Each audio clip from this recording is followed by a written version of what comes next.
നമ്മൾ കക്ക വേവിച്ച് വെച്ച വെള്ളം നല്ല എടുത്ത് വെച്ചിട്ടുണ്ട്. അതൊരു രസം വയ്ക്കാനാണ്. അത് നമുക്ക് എങ്ങനെയാണെന്ന് നോക്കാം. ആദ്യം നമുക്ക് വെളിച്ചെണ്ണ ഒഴിച്ചു കൊടുക്കാം.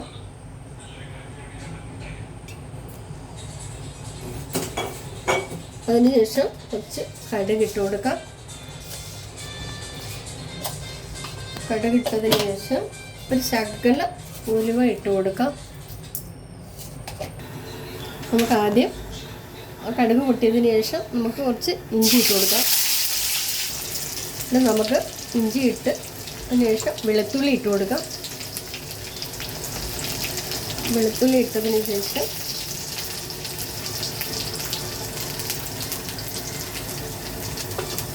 ചെറിയ ഉള്ളി അരിഞ്ഞിട്ട് കൊടുക്കാം.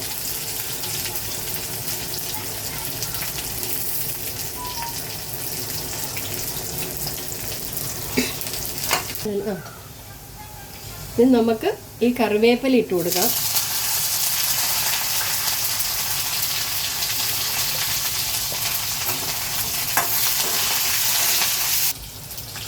നമുക്ക് കായപ്പൊടി ഇട്ട് കൊടുക്കാം. ചൂടാവാൻ വേണ്ടിയിട്ട് കേട്ടോ. എണ്ണയ്ക്കകത്തിട്ടൊന്ന് കുറച്ച് കായപ്പൊടി ആവശ്യത്തിനുള്ളത് ഇട്ട് കൊടുക്കാം. അതിന് ശേഷം നമുക്ക് കുറച്ച് മുളക് പൊടി ഇട്ട് കൊടുക്കാം. മുളക് പൊടി ഇട്ട് കൊടുക്കാം.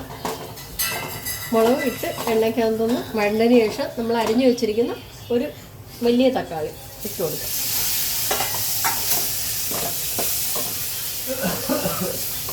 തക്കാളി ഇട്ട് കൊടുക്കാം. നമ്മുടെ തക്കാളി ഇതെല്ലാം ഒന്ന് വെന്ത് എണ്ണയ്ക്കകത്ത് കിടന്ന് മൂത്തിട്ടുണ്ട്. നമുക്കൊരു ശകലം മഞ്ഞൾപ്പൊടി ഇട്ട് കൊടുക്കാം. മഞ്ഞൾപ്പൊടി ഇട്ട് അത്യാവശ്യം ഉള്ള ഉപ്പും കൂടി ഇട്ട് കൊടുക്കാം. എന്നിട്ട് നമുക്കിത് ഇളക്കിയതിന് ശേഷം നമ്മുടെ രസം എടുത്ത് അടുപ്പിൽ വെച്ചിട്ട് ഇത് നമുക്ക് അതിനകത്തോട്ട് ആക്കി കൊടുക്കാം.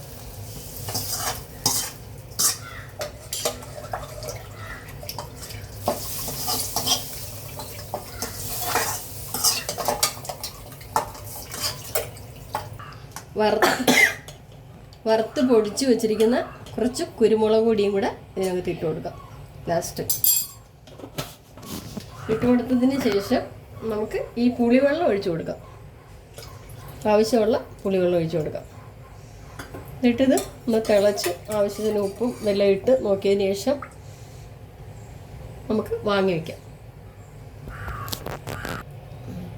ഇങ്ങനെ നമ്മുടെ കക്ക വേവിച്ച വെള്ളം വെച്ച് രസം വെച്ചതാണിത്. ഇങ്ങനെ എല്ലാവരും ഒന്ന് ഉണ്ടാക്കി നോക്കുക. നല്ല നല്ല ടേസ്റ്റാണ്. സബ് ചെയ്യുക, ലൈക്ക് ചെയ്യുക, ഷെയർ ചെയ്യുക, കമൻ്റ് ഇടുക. Thank you.